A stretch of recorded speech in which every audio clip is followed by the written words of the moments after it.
What's going on, guys? Steven with Jute here to bring you another episode of our top esports moments of the week, where we break down all the biggest happenings in esports last week so you don't have to go searching for them. And we're going to start with a big one. There will be no live audience at the International. That's right. Valve has announced that the International 10 will not feature a live audience due to the ongoing struggles with COVID. Unfortunately, this will mean the atmosphere will most certainly be lacking for an event that has an over $40 million prize pool.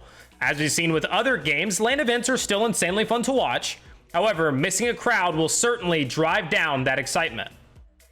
Sticking with major event announcements, the talent has been announced for the upcoming PGL CSGO Major. This will be the first major in 2 years for the title, and it is set to take place in Stockholm, Sweden from October 23rd to November 7th.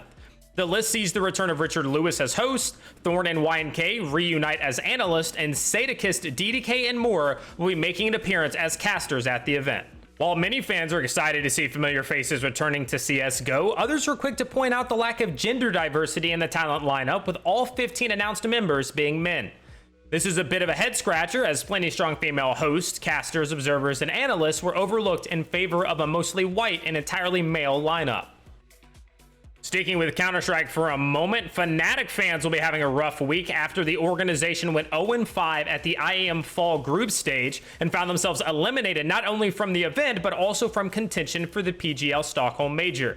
This will be the second major in a row that the legendary organization will miss out on, the first being the previous 2019 Berlin Major. This one stings a little bit more, as the organization is based in Sweden and for most of its time has featured a mostly Swedish roster. Recently swapped to an international roster, and well, things aren't going so well. At the home major as well, not exactly what they would have wanted. Brolin trying to do what he can, but he walks directly into what was basically the cross.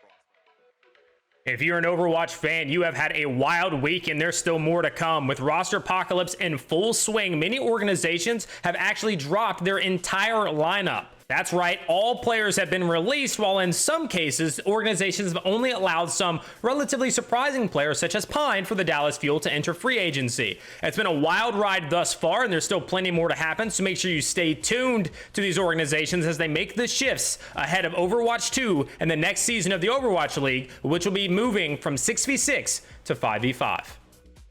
And finally, the VCT Game Changers events taking place in both EMEA and NA did come to a close this weekend, with the victors being declared. Cloud9 White taking down Shopify Rebellions 3-1 in the VCT Game Changers 3 main event in North America. This is their third back-to-back-to-back title as they continue to dominate the region. Moving to EMEA, it was TENSTAR who took down Rick's GG in the grand finals, where they won 3-1 with a dominant 13-2 finish in the final map to push themselves ahead of the crowd and to claim victory.